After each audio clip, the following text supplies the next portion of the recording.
네, 안녕하세요. 정신과 의사 이광민입니다. 순간 이야기를 하다가 목이 뭔가 잠긴 것 같아서. 네.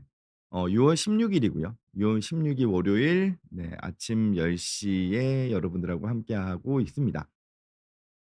날씨가 어제부터 갑자기 더워졌더라고요. 네. 서울 날씨가 어제 저녁에 약간 비가 내리기는 좀 했는데 밤에 비가 좀 내리기는 했는데 어 날씨가 갑자기 여름 날씨로 바뀌어서 이거 이제는 선풍기와 에어컨을 사용해야 되는 시점이 왔구나라는 게 느껴지면서 '야, 정말 날씨가 변하는 건 한순간이구나.'라는 거를 느끼는 것 같습니다. 근데 올해는 유독 좀 더운 날씨가 좀 늦게 오는 것 같은 느낌도 좀 들어요. 늦게 오는 것 같은 느낌도 좀 들고 장마가 좀 빨리 올 거라고 하죠. 그래서 아마 남부 지방이나 이런 데는 비가 많이 내렸다는 소식도 있고, 또 이제 "오늘부터 비가 좀 내린다."라고 하는데 지금 오늘 아침에 서울의 일기예보는 보니까 낮에 잠깐 비 예보가 있긴 한데 퍼센티지가 막 20% 정도 밖에는 안 돼서 비가 오늘은 안 올 것 같고, 아마 좀 습하고 더운 약간 여름 초여름 날씨가 되지 않을까 싶습니다. 이게 여름이 되니까 좀 쉬고 좀 오긴 했는데, 저도 좀 바람을 좀 쐬고 오긴 했는데, 그래도 여전히 쪼끔 지치는, 날씨가 더워지고 습해지니까 좀 쉽게 지치는 이런 시기인데, 그럴 때일수록 더 뭔가 마음을 다잡고 한 주 시작을 해야 되지 않을까 싶습니다. 음 질문이나 궁금하신 거, 정신과적인 부분이든 뭐 다양한 영역이든 댓글에 남겨주시면 여러분들하고 이렇게 댓글 이야기하면서 또 궁금하신 분들 제가 답변 드리면서 또 방송 진행해 보도록 하겠습니다. 먼저 제이지 님께서 우울증과 사회 불안증으로 약물 치료를 받고 있다고 하시면서 프로작을 먹고 있다고 하셨어요. 프로작이 이제 세로토닌 계열의 우울증 약물인데요. 그런데 효과가 없습니다. 주치의쌤에게 약물 변경을 요청하고 싶은데 어떻게 해야 우호적이고 치료 적극적으로 전달될 수 있을까요? 혹여나 권위에 도전하거나 치료에 불신이 담긴 의도처럼 전달될까 봐 염려됩니다. 저는 기본적으로는 이렇습니다. 약물에 있어서는 이미 다양한 정보들이 이제 뭐 온라인상에서 쉽게 구할 수 있거든요.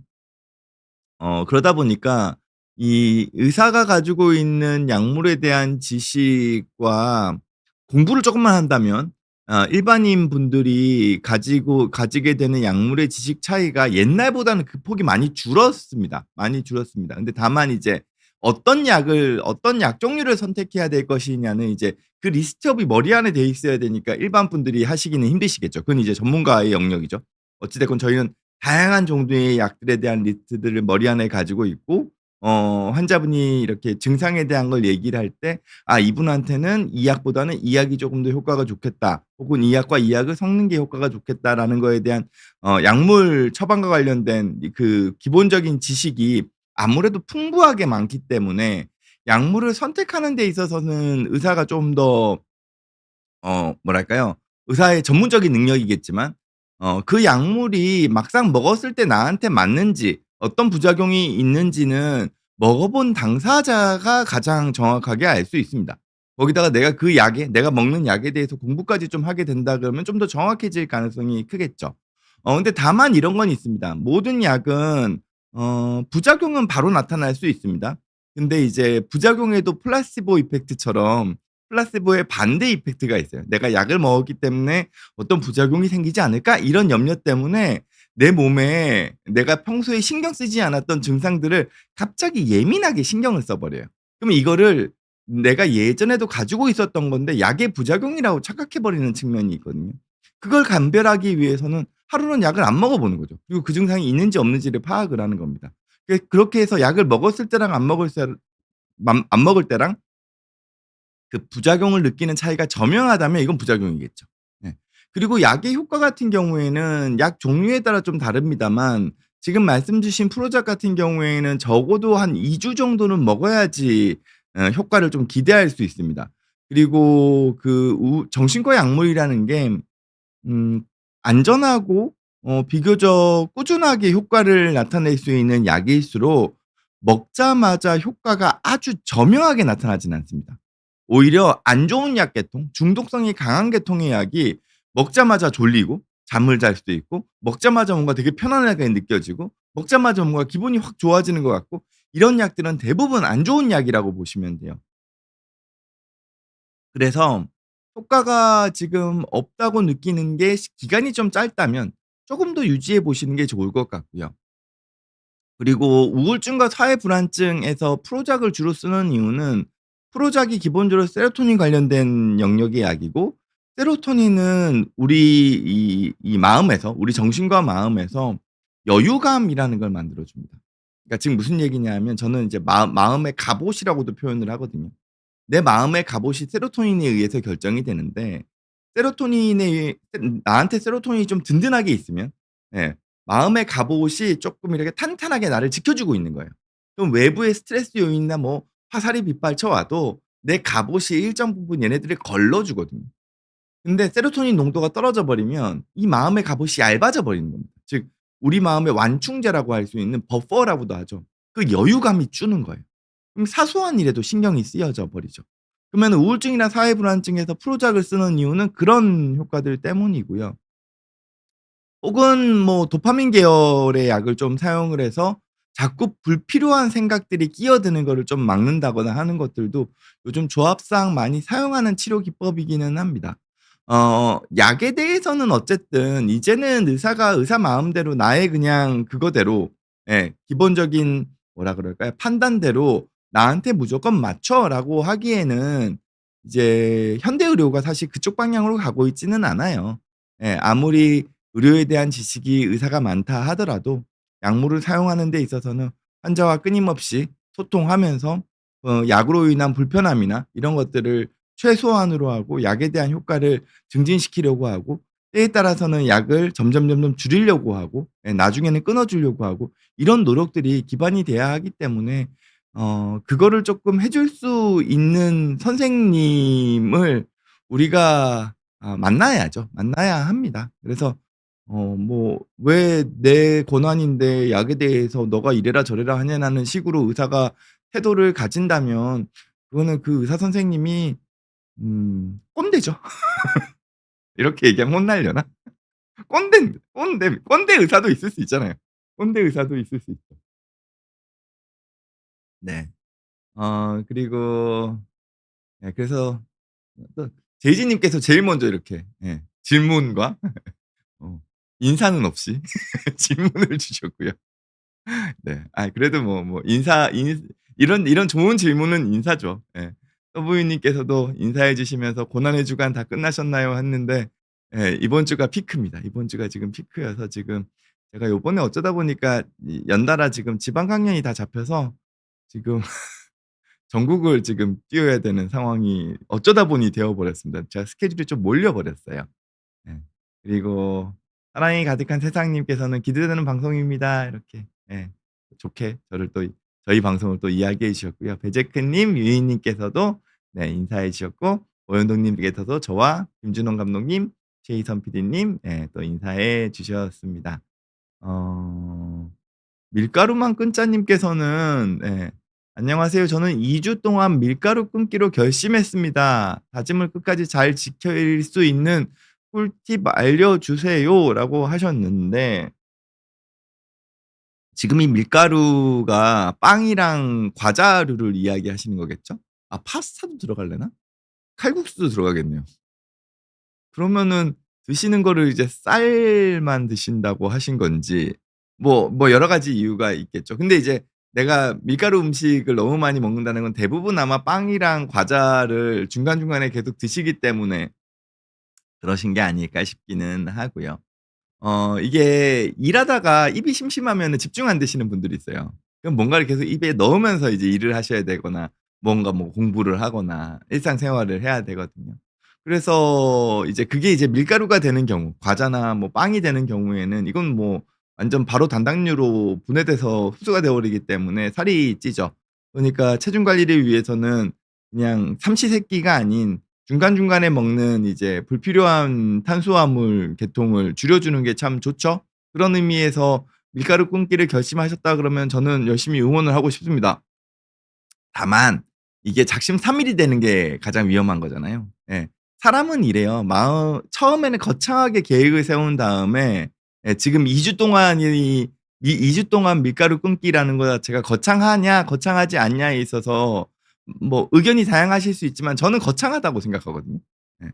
이거 한 3-4일 지난 다음에 그러니까 내가 스트레스 받아서 '아 몰라. 그냥 먹어.' 해 버리면 '아이 나 또 실패했네.' 그냥 먹어. 그럼 이제 작심삼일이 되는 거예요. 예. 그래서 저는 사실은 우리가 어떤 계획을 세울 때는 그 계획이 얼마만큼 실행하기 편한가를 실행하기 편한가를 초점을 맞추는 게 저는 더 좋다라고 생각하는 주의입니다. 그래서 음 제가 권해 드리고 싶은 방법은 예 우리는 항상 제가 그때도 한번 말씀드렸지만 우리는 기본적으로 하기 어려운 것과 하기 싫은 일. 예. 이게 밀가루 끊기죠. 예. 하기 어렵고 하기도 싫고. 예. 그리고 밀가루 음식을 먹는 것은 하기 쉽고 하고 싶은 일이잖아요. 예. 여기서 하기 싫고 하기 어려운 일을 하기 위해서는 그 뒤에다가 하고 싶고 하기 쉬운 일을 갖다 놓았을 때 좀 더 이 하기 싫고 어려운 일을 수행하기가 수월해요. 예. 그래서 제가 드리는 팁이 있다면 그냥 주무시기 전에 주무시기 전에 혹은 예 저녁 늦은 시간 혹은 주무시기 좀 전에 어 이 딱 그 한 가지 밀가루 음식이라고 해야 되나? 예. 한 가지 내가 정말 그날 먹고 싶은 밀가루 간식을 예 정해 놓으세요.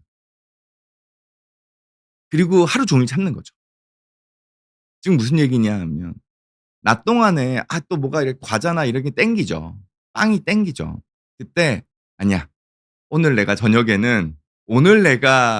이 밀가루 한 번의 밀가루 간식을 뭐 이렇게 뭔가 이렇게 기대하면서 먹기 위해서' 뭐 예를 들어서 뭐 '마들렌을 준비해 놨어. 오늘은 소금빵을 준비해 놨어.' 이런 식으로 내가 정말 하루에 먹고 싶은 그 한 가지 밀가루 간식을 하루에 뒤에다가 놔두는 거예요. 그러면 그전까지는 내가 그거를 기대하면서 밀가루 음식을 참아내기가 좀 더 수월하다는 거죠. 그래도 밀가루를 평소에 많이 먹는 것보다 하루에 딱 한 번이라도 먹는 거니까 훨씬 준 거예요. 훨씬 준 거예요. 예. 그렇게 한다 그러면 좀 더 수월하지 않으실까요? 예. 여름날에서 님께서는 "전 여름이 좋아요." 크크 하셨는데 저도 추운 거보다는 더운 걸 좋아하는 편입니다. 근데 제가 벌레들을 좀 무서워해서 이제 여름이 되면 벌레들이 많아지잖아요. 근데 그런 것도 어떻게 보면 자연인데 받아들일 수도 있어야 되는데 이게 저의 약간 또 부족한 모습이겠죠 뭐. 예. 태호 님께서는 "오랜만에 보시네요." 하셨는데 제가 지난주에 개인적인 일정 때문에 좀 시간을 비우기는 좀 했었죠. 그래서 2주 만에 여러분들 뵙고 있습니다. 어 윤 님께서는 "13 살에 미국에 이민 와서 6 개월 후부터 아르바이트를 하면서 화장실 가서 많이 울었습니다. 그래도 포기하지 않고 여기까지 왔습니다. 제 자신을 자주 칭찬해 줍니다. 어려웠을 때도 포기하지 않았고 날 무시하고 욕했던 사람들에게 미움도 많이 사그라졌어요." 하셨는데 아마 오늘 주제랑도 연관지어서 이야기를 주신 거겠죠? 그래도 좀 오늘 본론으로 쪼끔은 들어가 본다면 이제 서로 맞지 않는 사람들과 어떻게 살 것이냐가 오늘의 주제거든요. 근데 유니 님 이야기를 들으면서 먼저 느꼈던 거는 이런 거죠. 어 이게 인생의 맷집이라는 거는 그냥 생기는 건 아닌 것 같아요. 아까 전에 사회 공포증을 이야기해 주셨는데 제이지 님께서 사회 불안증을 이야기해 주셨는데 사회 불안증이라는 거는 내가 하고 있는 다양한 사회에서의 대인 관계나 직장 관계나 혹은 공중 시설이나 혹은 슈퍼에서 물건을 사는 거나 거리에서 사람들과 이렇게 부딪히면서 지내야 하는 거나 이런 사회적인 상황에 대한 걸 다 불안으로 느낀다는 거거든요. 그럼 어떻게 되냐면은 이 하기가 겁나요. 그러니까 즉 내가 했을 때 내가 굳이 신경 쓰지 않아도 되는 시선들을 자꾸 의식하고 혹은 어떤 시선이 설령 있다 하더라도 그걸 무시해 내면서 내가 부딪혀 나가야 되는 사회적인 시선에 대해서 내가 너무 민감하게 반응하다 보니까 예 내가 겁이 나서 뒤로 빠지는 거거든요. 반대로 이 사회적인 시선이란 게 없으면 어떻게 되냐? 그럼 사이코패스가 되죠. 소시오패스가 돼요. 타인의 시선을 의식하지 않기 때문에 내 멋대로 해 버려요. 그러니까 적절한 사회적 시선이라는 거는 우리가 삶을 살아가는 데 반드시 필요하거든요. 그게 눈치라는 거죠. 근데 그 눈치가 너무 강해져 버리면 뒤로 빠지고 너무 없으면은 안하무인이 되어 버려요. 근데 이 사회적 시선이라는 걸 적절하게 조율해 나가면서 내가 끊임없이 내 삶을 그 뚫고 나가기 위해서는 어쨌든 경험치라는 게 무조건 필요합니다. 그 경험치는 쉬운 경험치가 아니에요. 험난한 경험치죠. 근데 그럼에도 불구하고 그를 견뎌내 왔기 때문에 쌓이는 게 맷집이에요.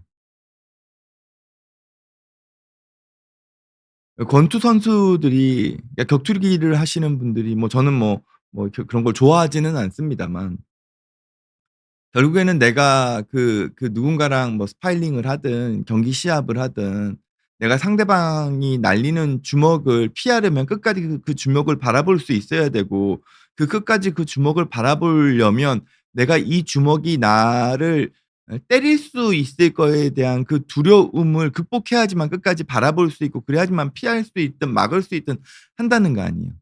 그거는 내가 끊임없이 그 가볍건 무겁건 한 그 주먹들을 맞아 봤을 때 거기에 대한 두려움을 극복할 수 있다는 개념이잖아요. 우리 사회의 맷집도 그렇다는 거죠. 저한테 사회 불안증이 정말 심한 분들이 오세요. 진료를 오세요. 물론 집에 있으면 편하죠. 자기 방에 혼자 숨어 들어가 있으면 편해요. 근데 그렇게 됐을 때 눈치를 주는 사람들이 있죠. 그게 부모가 됐든 혹은 부모랑 같이 있는 게 힘들 수도 있고요. 근데 그 시선들을 무시하면서 집에 때로는 있어야 되고 때로는 내가 밖에 나갔을 때 받아야 하는 여러 가지 불안이나 부담이나 걱정이나 사람들이 나를 싫어하면 어떡하지에 대한 염려나 이런 것들을 그냥 넉살로 뚫어내야지만 그 부분이 극복되거든요. 그리고 그게 어느 정도 쌓였을 때 내가 그래도 '아 내가 좀 적어도 예전에 이런 걸 못했는데 이런 걸 할 수 있게 됐구나.'가 형성이 되죠. 근데 안타까운 건 지금의 사회 불안증은 또 쪼끔 다른 면모가 있는 게 예전에는 그렇게 해서 뭐 아르바이트 할 수 있고 예 내가 적절한 용돈벌이도 좀 할 수 있고 개인적인 생활도 할 수 있고 뭐 거창하지는 않지만 뭐 가벼운 직업을 가지든 아니면 예전에는 학교 생활이 너무 어려웠는데 인제는 학교를 좀 다닐 수 있게 됐든 근데 우리의 기대치가 이렇게 높아져 버리면 우리의 기대치도 그렇지만 주변 사람들의 기대치도 부모죠. 부모의 기대치가 이만큼 높아져서 이 높아져 있는 기대치와 나를 자꾸 비교해 버리면 나는 이만큼 성장했는데도 불구하고 자꾸 그 성장을 이만큼의 마이너스라고 자꾸 봐 버리는 게 문제가 되기는 해요. 그래서 때로는 인생을 물론 우리가 적절한 사회적인 시선이란 게 필요하기는 하지만 나의 줏대대로 나의 주관대로 뭐 이게 좀 일본 말이어서 좀 그렇긴 하지만 내 곤조대로 예 살아가려고 하는 용기가 좀 필요하다는 생각도 드는 거죠. 이게 이래요. 결국에는 오늘 주제인 나랑 맞지 않는 사람이랑 같이 살아가야 한다는 건 여러 가지 영역들이 있을 거예요. 어 부부관계. 부부관계 안 맞을 수 있잖아요. 혹은 상처를 주고받는 상황, 갈등 상황이 있건, 혹은 부모와 자녀 관계, 그리고 학생이라면 학교에서의 관계, 그리고 직장에서는 직장 상사와, 혹은 내가 직장의 어떤 리더 역할인데 내 밑에 있는 팀원이 나랑 안 맞을 수도 있죠. 동료랑도 안 맞을 수 있고. 직장 상황에서도 있을 수 있을 겁니다. 그냥 또 뭐 친구 관계에서도 물론 그럴 수도 있을 거고요. 근데 친구 관계는 심플해요. 친구 관계는 안 맞으면은 안 보면 그만이죠. 네. 친구 관계는 오히려 심플합니다. 네. 친구 관계는 의무 관계가 아니잖아요. 네. 물론 이런 건 있겠죠. '내가 이 친구랑 안 좋아졌을 때 얘가 뒤에서 내 뒷담화를 하면 어떡하지?' 혹은 '내가 얘는 나한테 정말 진짜 뭐 어렸을 때부터 진짜 절친인데 찐친인데 내가 얘한테 안 좋게 보여서 얘가 날 떠나가면 어떡하지?' 이런 거에 대한 염려 때문에 나랑 맞지 않다는 걸 내가 계속 느끼고 있음에도 계속 이 친구를 맞춰 주고 있다면 그건 일정 부분 가스라이팅의 요소가 포함되어 있죠. 네. 오히려 친구 관계는 의무 관계가 아니기 때문에 이건 좀 더 수월해요. 네. 그리고 인간관계, 특히 친구 관계에서의 인간관계는 끊임없이 바뀌는 게 정상이에요, 현대 사회에서는. 현대 사회에서는 끊임없이 바뀌어가는 게 오히려 건강한 걸 수도 있어요. 왜냐하면 우리 사회가 그만큼 계속 변화돼 가고 있기 때문에 내가 가지고 있는 사회적인 어떤 상황도 계속 바뀌어 가거든요. 그러면은 인간관계는 오는 사람 오고 나갈 사람 나가고 또 오는 사람 오고 그 끊임없는 반복이에요. 예. 내가 때로는 친구가 많을 때도 있고 때로는 친구가 좀 적을 때도 있고 그건 내가 사회적인 상황이 어떻게 되느냐에 따라서 변하는 게 당연해요. 예전에는 좀 달랐죠. 예전에는 우리가 태어나서 어떤 그 일정 부분의 영역 지역을 벗어나지를 않았어요. 그리고 학연지연이라는 건 너무 강하게 결부되어 있었고요.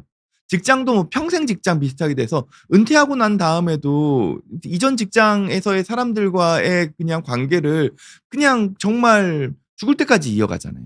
근데 현대 사회는 그렇지가 않으니까요. 그러면은 인간관계는 쪼끔 더 심플해져 버려요, 친구 관계는. 그만큼 인간관계의 결속력이 쪼끔 약해졌다는 의미기는 해요. 그 대신에 내가 그 인간관계에 대해 가지고 집착할 이유도 쪼끔 줄어들어 버렸다는 거죠. 적어도 어떤 우리가 의무로 만나지 않아도 되는 관계에서는요. 반면에 이런 건 있죠. 부부관계 어쨌건 지금 제가 부부관계에 대해 가지고 자꾸 방송 때문에 그런 거죠. 이혼 숙녀 캠프 때문에 부부관계에 대한 거를 저도 지금 어떻게 보면은 좀 경험을 더 많이 하고 있고 그러면서 저도 이제 어떤 식으로 쪼끔 도움을 드려야 될지 솔루션을 드려야 될지 또 어떤 상황들이 있는지에 대해서 더 공부를 어쩔 수 없이 저도 하게 되는 상황이 되어 버렸죠. 네. 결혼을 해서 보면 안 맞아요. 그냥 두 사람은 그 결이 안 맞아요. 네. 연애를 어떻게 했을지 모르고 결혼할 상황까지는 어떻게 했을진 몰라요. 예. 그때 당시에는 뭔가 이렇게 호르몬의 작용이 강렬하게 분비되면서 혹은 그때 상황에 막 떠밀려서 네 결혼을 했어요. 물론 그 상황에서 정말 안 맞으면 헤어져도 돼요. 네. 저는 이혼이 무조건 나쁘다고 생각하지는 않아요. 다만 본인이 각자 해야 될 책임에 대한 부분은 당연히 고려해야죠. 그게 특히 자녀가 된 부분이라면 더욱더 그렇고요. 네. 근데 그런 부분에 있어서 어느 정도 협의가 되고 경제력이 되고 혹은 그런 부분에서 좀 홀가분하다면 안 맞는데 어떡해요. 그냥 각자 삶 사는 게 서로서로를 위해서 나을 수도 있죠. 하지만 서로 안 맞는데 같이 살아야 되는 경우가 있어요. 자녀 때문일 수도 있고 혹은 서로가 가지고 있는 사회적인 상황 때문일 수도 있고 어떤 경제적인 상황 때문일 수도 있고 서로서로가 맞지 않음에도 불구하고 그냥 부부 관계를 유지해야 되는 상황들이 있죠.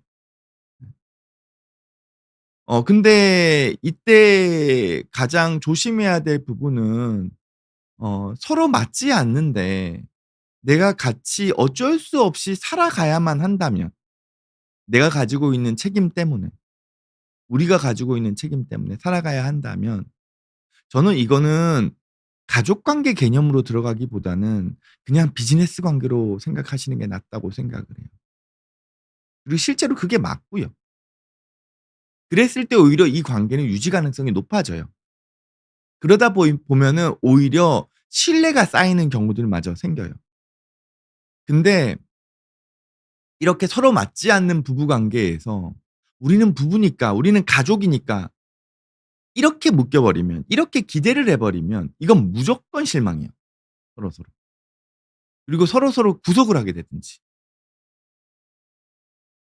그럼 이거는 더 큰 갈등으로 넘어갈 수밖에는 없어요. 그리고 거기서 무조건 상처받죠.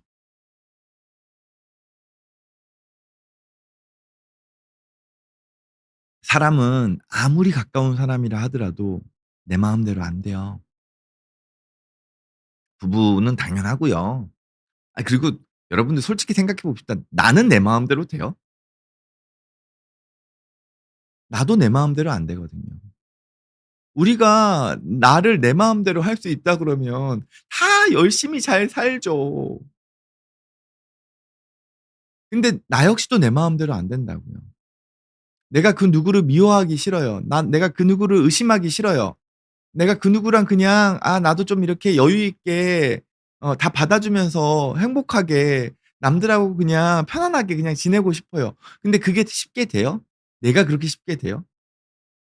나도 모르게 화가 나고 나도 모르게 자꾸 의심하게 되고 나도 모르게 누군가가 너무 밉고 나도 모르게 짜증을 부릴 때가 있잖아요. 나도 내 마음대로 안 돼요. 근데 내가 남이 내 마음대로 되기를 원한다고요? 아니요. 욕심이죠.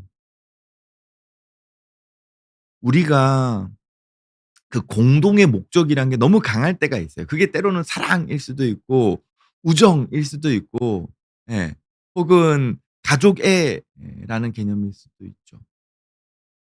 그러면은 이건 비교적 수월해요. 그 공동의 목적이라는 것 자체가 너무 큰 에너지로 오기 때문에. 근데 그거는 계속 유지되기 되는 경우가 많지 않아요. 그러면 그 공동의 목적이라는 게 얕아진다고요. 얕아진다고. 그러면 어느 순간 서로 맞지 않다는 게 그제서야 보여요.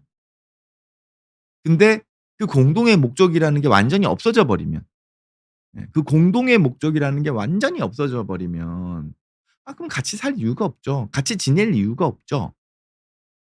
제가 아까 교우 관계에서 친구 관계에서 우리가 사회적인 관계에서 인간관계가 끊임없이 변한다는 건 그 공동의 목적에 대한 부분이 나의 상황과 상대방의 상황에 따라서 맞는 경우가 있고 안 되는 경우가 계속 바뀌기 때문에 그래요. 그럼 그 공동의 목적이 친구 관계에서 형성이 돼 있다 그러면 이 친구 관계는 그 당시에는 유지되기가 수월해요. 왜냐하면 공동의 목적을 서로서로 맞춰야 되니까요. 근데 상대방이 그 공동의 목적이 없어져 버렸거나 내가 없어져 버리면 이 관계는 지속 가능성이 떨어져 버리는 거예요. 마찬가지죠. 가족 관계에서도요. 근데 만약에 그 공동의 목적이 부부 관계에서도 남아 있다면 그러면 이 두 사람과의 관계는 어디까지나 그 목표를 공동의 목적에만 맞춰야 해요. 그 외적인 부분에서의 기대치는 그때 당시에는 서로서로 내려놔야 하죠. 저한테는 부부 상담을 하는 상황에서 더 이상 이게 서로서로 그 남녀 관계의 신뢰가 완전히 파탄 나 있는 경우들이 있어요. 뭐 대표적인 게 불륜이죠. 그러면 이 부부 관계에서의 서로 간의 그 남성과 여성으로서 그리고 부부 간의 애정의 신뢰 관계는 깨져 버려요. 근데 그렇다고 해서 바로 이혼할 수 있냐면 그런 건 아니잖아요. 아까 말씀드렸던 그 공동의 목적이 있다면 예 그게 뭐 경제적인 거든 자녀든 그럼 초점은 그 공동의 목적으로만 가는 거예요. 그리고 부부 간의 그 기본적인 그 애정에 대한 신뢰 관계는 깨져 버린 상태로 이거는 경우에 따라서 회복 불가능할 수도 있다고 생각을 해요. 그럼 내가 이거를 어느 선까지 기대할 거냐는 거기서는 이제 협상의 영역인 거죠. 협상의 영역인 거예요. 우리가 부부니까 "넌 반드시 이래야만 해." 우리가 부부니까 내가 요구하는 거에 대해서 적어도 이 정도 이 부분은 너가 반드시 이렇게 해 줬으면 좋겠어. 가족에 대해서 적어도 '이 부분만은 지켜줬으면 좋겠어.'를 맞춰 나가는 건 협상의 영역이에요, 공동의 목적을 위해서. 그 외적인 부분에 대해서는 그러면 더 이상 서로가 서로한테 관여하기가 힘들어지죠. 그거를 건드리기 시작하면 무조건 싸움으로 간다는 얘기예요. 어 가족 간에 이제 부모와 자녀 관계에 있어서도 이 경우에 따라서는 서로 맞지 않는 부모 자녀 관계가 형성되는 경우가 종종 있어요. 있어요. 예. 어 가족 관계 이야기하다 보니 약간 예의가 세긴 하는데 이번에 뭐 현명한 부모는 뭐 적절한 거리를 둔단가 뭐 그거 저자분이 안타깝게 사망을 하셨고, 예. 그리고 그분이 알고 봤더니 모든 그 이력이 다 허위였다는 거 아니에요?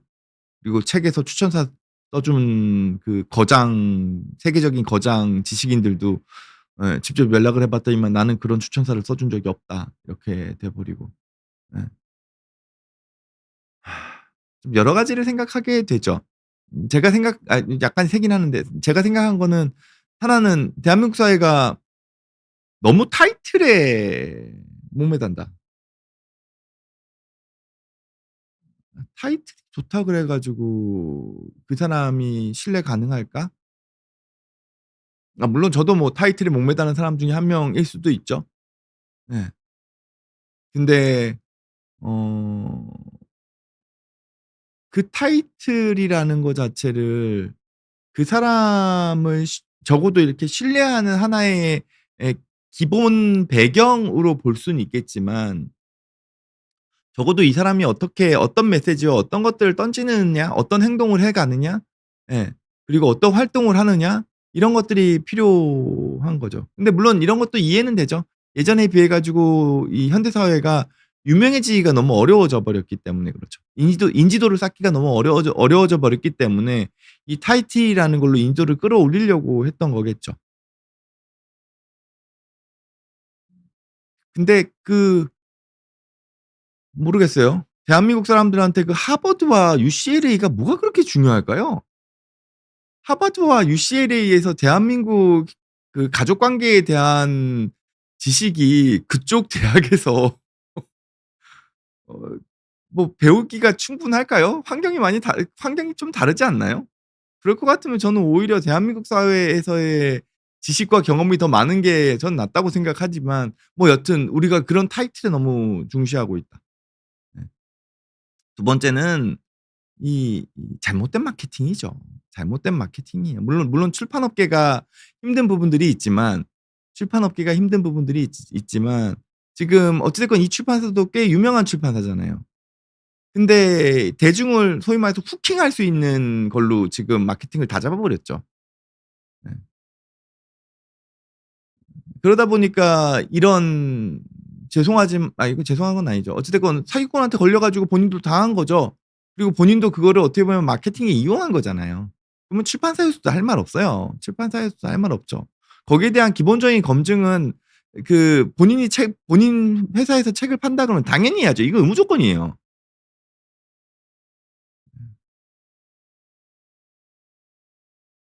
이 결국에는 이게 예 우리 SNS 기반의 여러 가지 허세, 허풍, 그리고 겉으로만 화려하게 보이는 것들, 이런 거를 쫓는 대중 심리랑도 연관성은 있겠죠. 여튼 부모 자식 간에도 서로 안 맞을 수 있어요. 그거는 자식의 문제일 수도 있고 부모의 문제일 수도 있어요. 부모의 문제라면 부모가 너무 자식에 대해서 높은 기대치를 가지면서 부모와 자식을 동일시하는 데서 오죠. 부모가 자기 인생을 잘 사는 게 중요하지 왜 자식을 통해 가지고 대리 인생을 살려 그러냐고요. 왜 본인 인생에서 아쉬웠던 부분을 자식을 통해서 대리 만족하려 그러냐고요. 그냥 본인 인생 열심히 사시면 되지.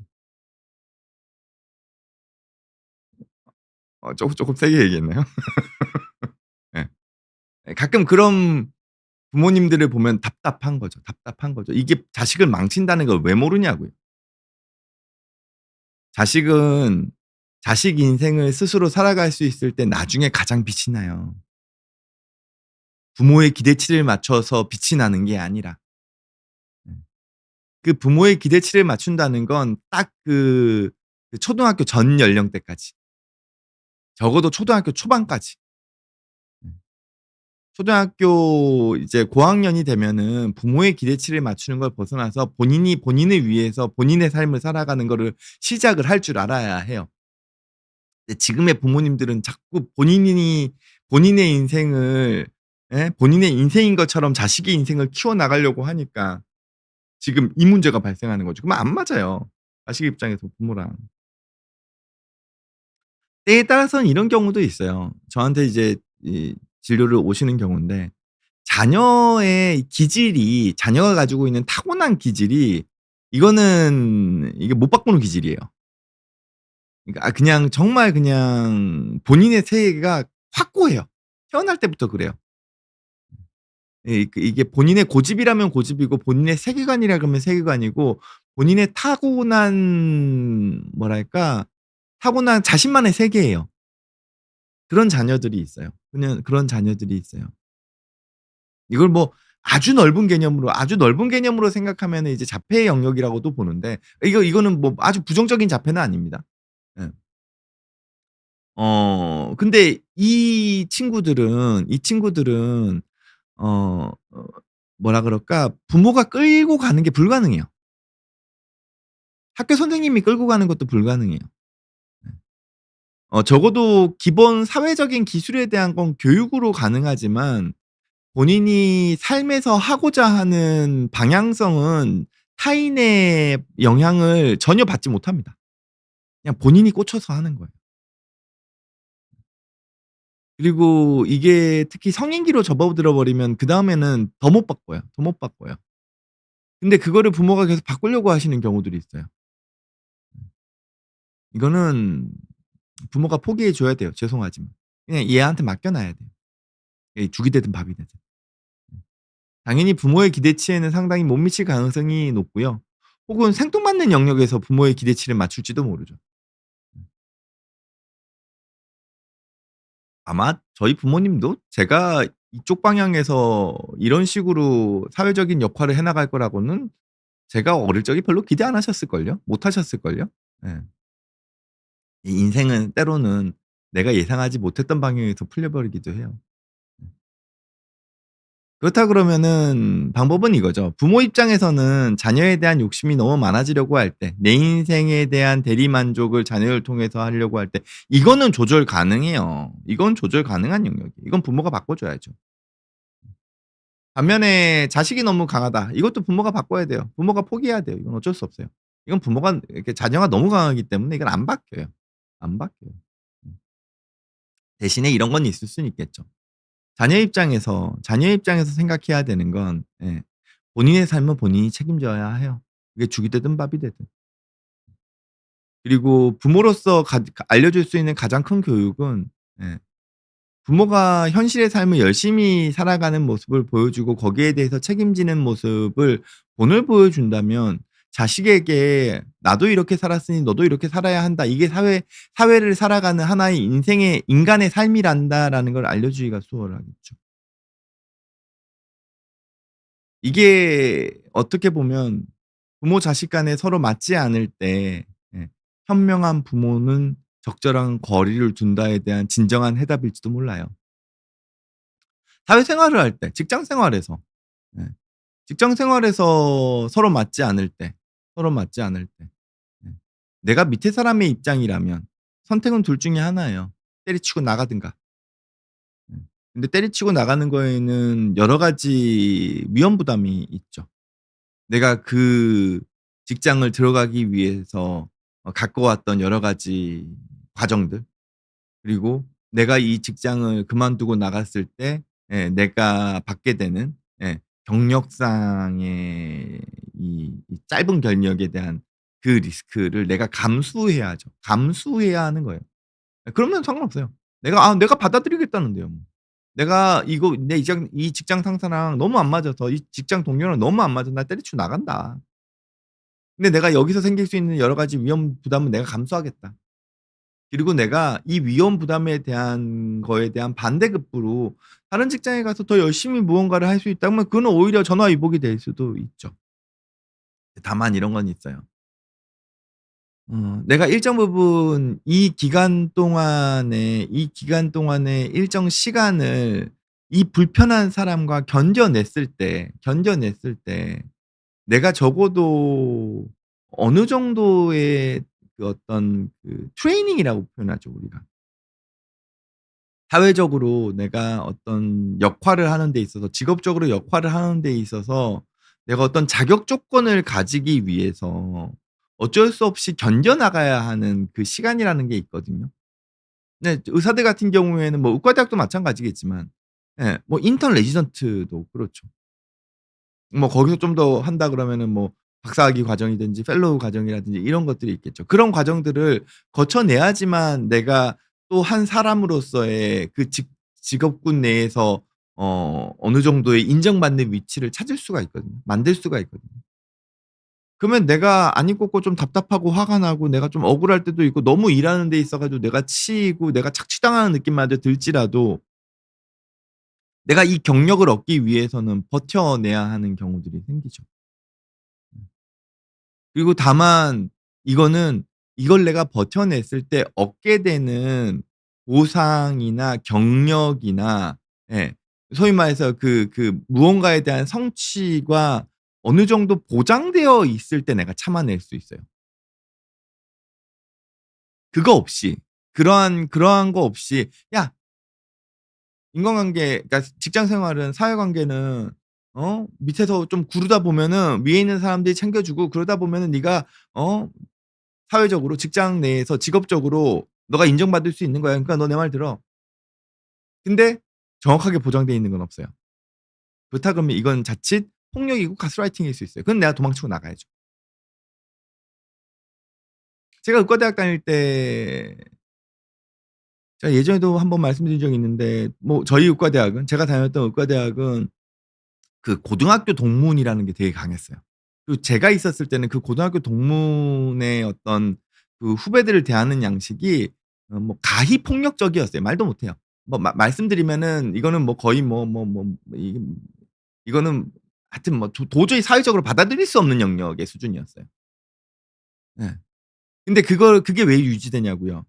선배들이 후배들한테 이렇게 얘기하거든요. "너희가 나중에 의과대학 들어가서 이제 본과 들어가서 실습하면은 그거 성적 우리가 다 매기는 거야. 너 나중에 인턴 들어왔을 때 인턴 성적 우리가 매기는 거야. 너 나중에 무슨 과 정할 때 그거 다 우리가 땡겨 주는 거야. 그러니까 너 우리 말 들어." 근데 웬걸요. 막상 나중에 실습 들어갔더니만은 선배들이 없어요, 병원에. 그런 이야기를 했던 선배들이. 왜냐? 성적이 너무 나쁘니까 이상한 병원은 아니죠. 예. 우리 모교 병원이 아니라 브랜치 병원으로 빠져 있는 거예요.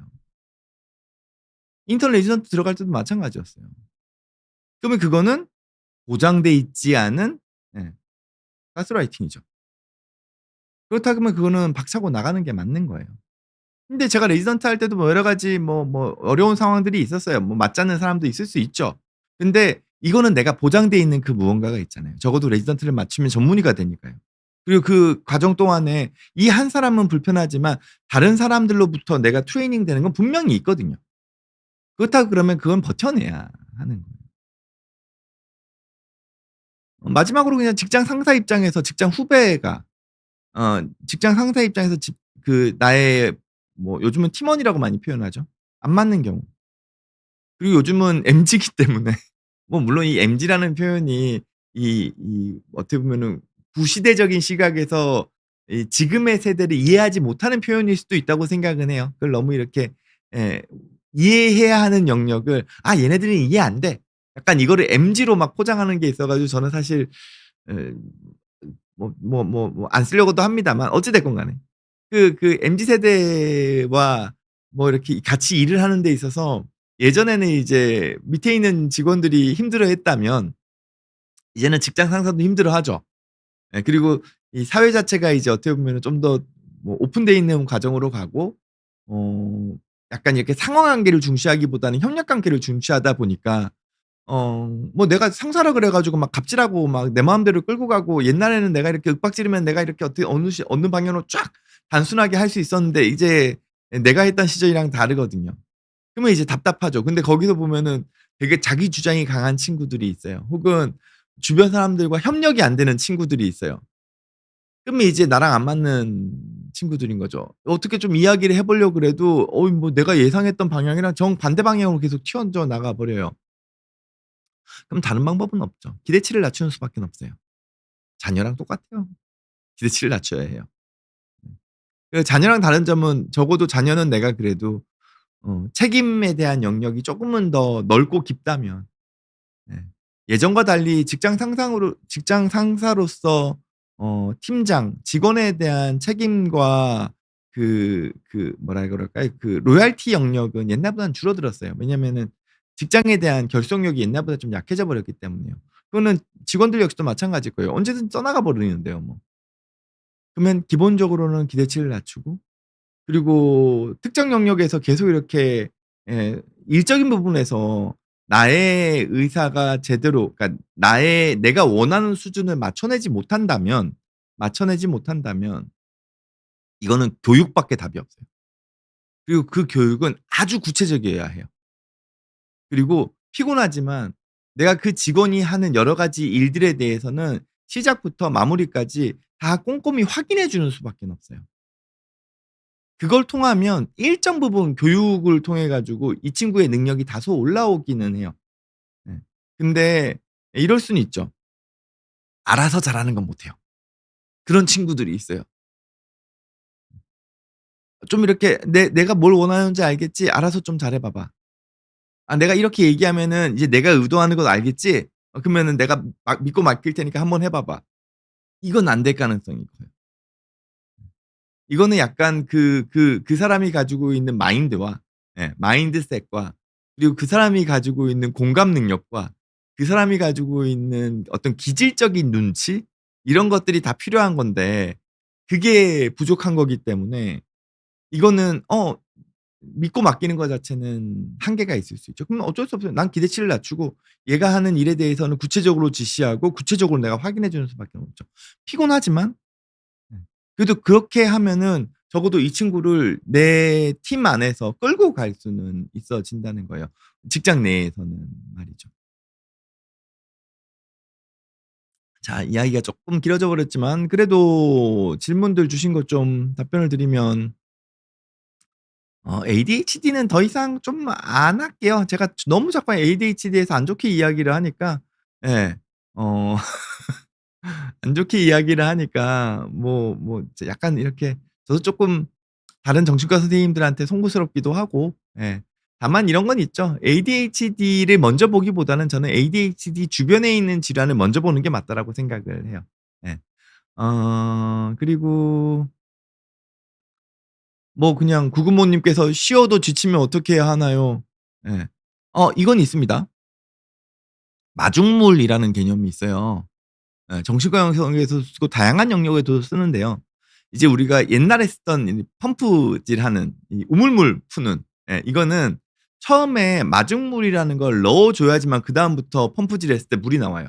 그 마중물을 넣지 않고 펌프질을 암만 열심히 해 봤자 물은 안 나와요. 지금 무슨 얘기냐면 우리가 일상생활의 리듬을 어느 정도 이렇게 높여내기 위해서는 그 마중물적인 게 필요해요. 이거는 억지로 하는 거예요.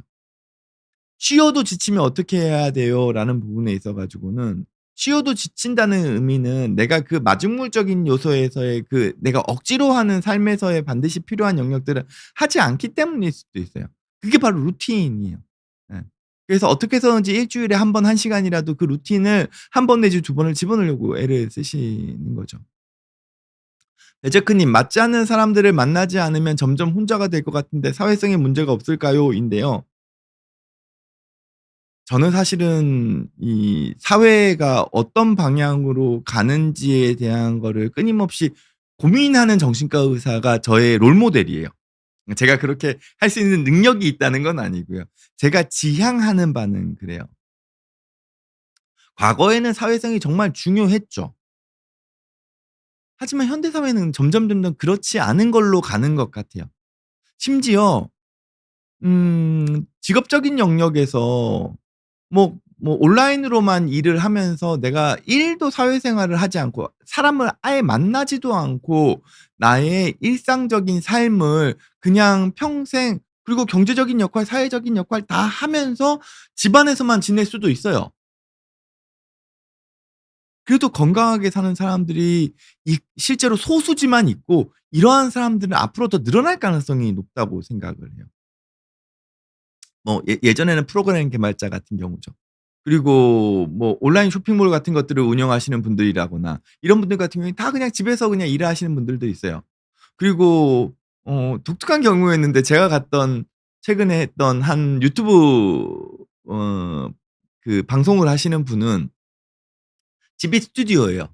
예. 그 사람이 만나는 대부분의 사람은, 예, 그렇게 유튜브 방송을 같이 하시기 위해서 섭외되신 분들이 거의 대부분의 인간관계를 형성을 해요.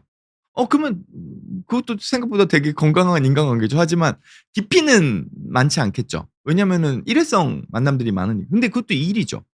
예. 근데도 사회생활 다 해요. 그러면은 이 사회성에 대한 영역은 예전에 비해서는 확 줄어들 거라고 저는 생각을 합니다. 네. 직업적으로 그 영역이 정말 필요한 직업군이 있을 거고, 그 사회성이라는 게 그렇게 중요하지 않은 직업군이 점점 늘어날 거라고 저는 생각을 해요. 그래서 저는 제가 지향하는 부분에서의 롤모델이 이시영 교수님인데, 이시영 교수님이 최근 고독에 대한 부분을 이야기하시더라고요. 근데 예전에는 그 고독을 어떻게 하면 내가 이겨내고 극복하고 사회성으로 갈 것이냐인데, 그렇지 않다는 거죠. 일정 부분 내가 고독에 대한 부분을 즐길 수 있어야 되는 부분들이 있어야 한다는 거예요. 사회성이라는 부분을 사회적으로 어떤 의무 조항이나 부담으로 쥐어 주려고 할 때, 이 경우가 현대 사회와 맞지 않게 되면은, 특히 학생군에서는 이 사회성이라는 거를 하나의 그냥 되게 폭력적인 강압이라고 느끼는 경우들마저 생긴다는 생각들을 요즘 하거든요. 물론 이거는 이제 좀 더 앞으로의 미래 사회를 봤을 때의 영역들입니다만, 저는 인간관계는 점점 혼자서 하는 영역들이 많아질 거라는 생각들은 좀 하게 됩니다. 다만 이제 기본적인 예절, 그리고 서로가 서로를 존중해 주는 거, 서로가 서로의 거리를 존중해 주는 거, 이런 것들은 좀 더 중요해지겠죠. 아라 님께서는 우울증으로 렉사프로 처방을 받고 3일 먹고 죽는 줄 알았습니다. 렉사프로는 프로작이랑 유사하게 세로토닌 계열의 우울증 약입니다. 이 약을 먹고서, 예, 일어날 수 없어서 그만 먹었다고 하셨고요. 그러니까 너무 졸렸다는 말씀이시겠죠? 그 이후로 약에 대한 트라우마로 정신과에 갈 수도 없어요. 렉사프로는 약한 걸로 아는데 제가 겪은 경험은 일반적인 게 아닌 건지. 근데 보통 이 용량에 대한 부분일 수 있을 것 같습니다. 보통 렉사프로 같은 경우에 10ml로 시작하시는 선생님들이 계시거든요. 제약회사에서도 10ml부터 쓸 수 있다라고 이야기를 하고요. 근데 저 같은 경우에는 정신과 약은, 특히 요즘 시대에 정신과로 오시는 분들이 예전에 정신과로 오시는 분들하고 병의 그 심각도가 많이 달라요. 예전에는 적어도 우리가 병이라고 생각할 수 있는 정도의 우울이든 불안을 가지고 병원으로 오셨어요. 근데 요즘 병원을 오시는 분들은 과거에 우리가 병이라고 생각하지 않았다. '아이 이런 건 병이 아니니까 그냥 돌아가세요.' 이렇게 생각했던 분들마저 병원에 오시거든요. 예. 어떻게 보면 가벼운 우울 불안인 거죠. 이런 경우에는 이 어떻게 보면은 과거에 병이라고 생각했던 수준의 약물 용도를 사용했을 때는 당연히 부작용이 생기겠죠.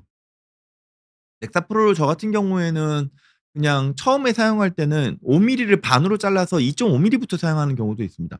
다른 정신과 선생님들이 보시기에는 '아 무슨 렉사프로 2.5mm 이거 무슨 약도 아니고 이거는 그냥 제대로 된 치료라고 보기 어려워.'라고 판단하시는 분도 있을지 모르시겠지만, 저는 어쨌든 저한테 요즘 정신과를 찾아오시는 분들의 어떤 증상 수준이 점점 더 이렇게 마일드한 경한 증상의 분들이 많이 오시기 때문에, 예, 과거 권장했던 시장 용량보다 훨씬 더 낮은 용량에서부터 증량해 나가는 게 맞다라고 생각하는 편이고요.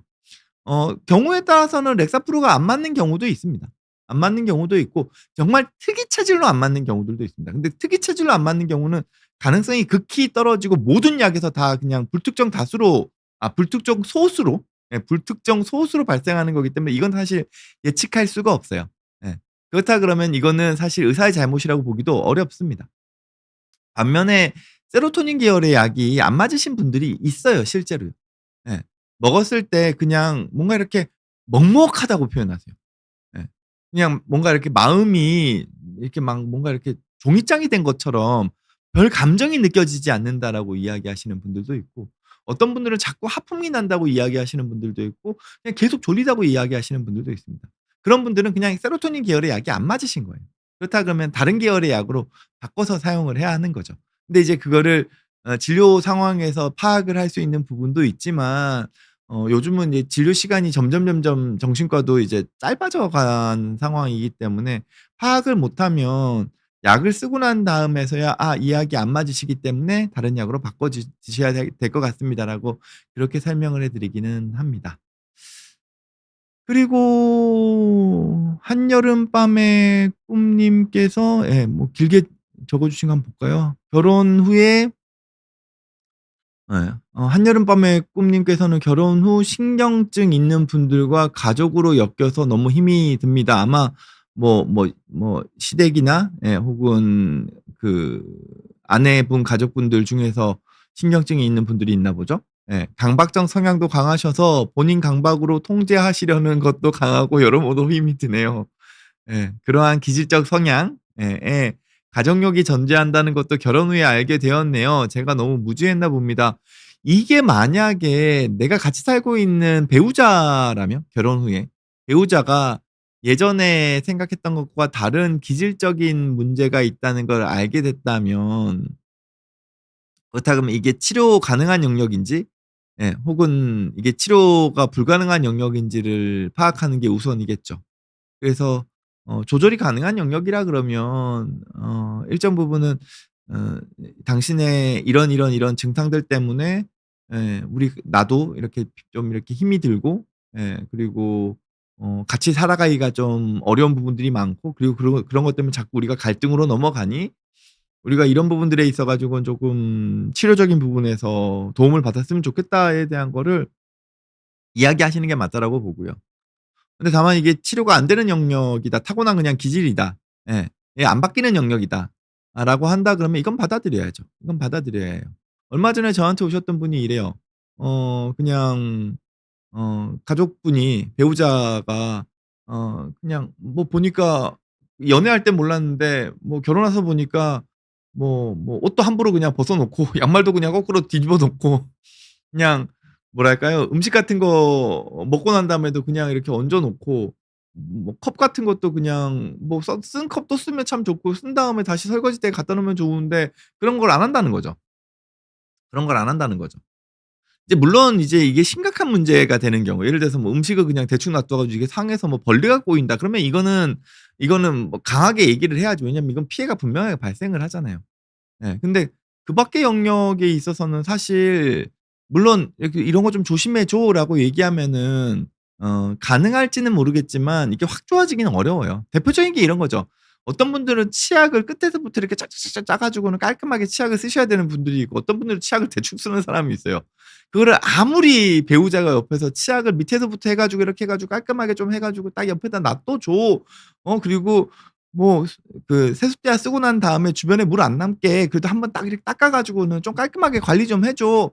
백날 얘기하셔 봤자 안 바뀌어요. 안 바뀌어요. 그건 안 바뀝니다. 그건 안 바뀝니다. 정말 바꾸려고 그러면은 치약을 항상 이렇게 뭔가 이렇게 짜 가지고 할 수 있는 세팅을 딱 해 주고 세숫대야를 닦을 수 있는 수건을 옆에다가 항상 딱딱딱딱 구비해 가지고는 "하고 난 다음에 딱 한 번만 해 줘." 이렇게 정말 간편하게 뭔가를 세팅해 놓지 않는 한 이거는 본인 스스로 하는 건 안 바뀌어요. 왜냐면 눈에 안 들어와요. 인식 체계가 다르기 때문에 그래요. 그렇다 그러면 그건 받아들여야 해요. '아 이 사람은 이런 사람이기 때문에 이건 안 바뀌는구나.' 그렇다고 이 성향 때문에 내가 이 사람이랑 안 살 수는 없잖아요. 그리고 다른 가족들 때문에 그렇다 그러면 일정 부분은 그게 너무 도가 지나치다면 이거는 양해를 구하는 수밖에는 없어요. 이거는 너랑 나랑 같이 사는 데 있어서도 너무 부작용으로 작용을 한다. 즉 내가 예를 들어서 이런 거죠. "시어머니 때문에 너랑 못 살겠다." 예. "아 너희 장인어르신 때문에 내가 너랑 못 살겠다." 예. 그러니까 이거는 내가 통제할 영역이 아니라 너가 통제해야 될 영역이라고 생각을 한다. 예. 그리고 이거는 일정 부분 각자의 부모는 각자가 관리하는 게 저는 맞다라고 생각을 해요. 왜냐면 이거는 부부관계의 우리 사회의 부부관계의 미래가 그래요. 죄송하지만. 예. 더 이상 부모님이 자녀의 삶에 개입하려 그러면 뭔가 다른 떡고물이 없는 한 개입하기가 상당히 힘든 시대를 살고 있어요. 그거를 너희가 자녀니까 당연히 부모가 이렇게 개입하는 걸 받아들여야지라고 하는 사회는 아니라고 생각을 하는 거죠. 이게 그래서 사실 사회가 지금 너무 빨리 바뀌는 거 자체가 무서운 게 그런 거라고 생각하는데 어떡하겠어요, 사회가 바뀌는데. 그를 사회를 이렇게 '우리가 바꾸겠다.'라고 막 끌고 가 버리면 예 이거는 계란으로 바위치기죠. 예. 계란으로 바위치기라고 생각합니다. 시간이 많이 지나가 버렸네요. 네. 그래도 여러분들께서 또 많이 댓글 남겨 주셨는데 다 답변을 못 드려 가지고 죄송합니다. 이게 뭐 또 여러 가지 많이 남겨 주셨는데 그래도 제가 다 읽어 보고 또 그러면서 이제 다음번 주제를 잡을 때 여러분들께서 답해 주 남겨 주신 댓글들을 바탕으로 예 또 주제 선정해서 어떻게 보면 좀 우리가 삶을 살아가면서 누구나 다 가지고 있는 고민들 혹은 생각들 이런 거를 같이 나누는 방송이 돼 보려고 노력하겠습니다. 저도 이렇게 뭔가를 항상 와서는 좀 차분하게 이렇게 했으면 좋겠는데 시간도 좀 정해져 있고 예 또 제 성격 자체가 좀 약간 이렇게 뭐라 그럴까요? 어 꼼꼼하게 준비해 가지고 하나씩 하는 거라기보다는 좀 즉흥적으로 하는 거를 좀 선호하는 기질을 가지고 있어서 기질을 가지고 있어서 그런 것 같아요. 그래서 아마 그런 것들을 좀 편하게 바라보실 수 있는 분들이라면 저희 방송이 보시기 좀 뭐랄까 '어 뭐 재밌네.' 이렇게 느끼실 '재밌고 유익하네.' 느끼실 수 있을 거고요. '아유 저 의사 너무 막 말이 이리저리 왔다 갔다 거리고 무슨 얘기하는지 산만해 가지고 못 알아먹겠네.' 하시는 분들은 이제 이 방송 보시기가 좀 껄끄러우시겠죠. 그래도 요즘은 결국엔 이런 방송이라는 거 자체가 내가 선호하는 나의 알고리즘에 계속 걸린다는 건 내가 이런 방송을 그래도 편안하게 볼 수 있다는 의미 그리고 이런 거에서 나름대로의 그냥 소소한 정보들을 알아가는 거에 의미를 쪼끔 가지실 수 있는 분들이시기 때문에 그렇지 않을까 생각을 하고 그런 의미에서 오늘 이렇게 함께 해 주시고 댓글 달아 주시고 또 좋아요 눌러 주시고 하시는 분들께 항상 감사한 마음을 가지면서 그러면서 이제 저도 이제 '더 열심히 해야지.' 이런 마음을 가지는 것 같습니다. 저도 여러분 덕분에 여러 가지 한 주 시작하면서 에너지 얻어 가고요. 1 시간 좀 넘는 시간 동안 이렇게 또 함께 해 주셔서 너무 감사드리고 저는 다음 주 월요일 예 이 시간에 또 찾아와서 여러분들과 함께 이야기 나누도록 하겠습니다. 정신과 의사 이광민이었습니다. 감사합니다.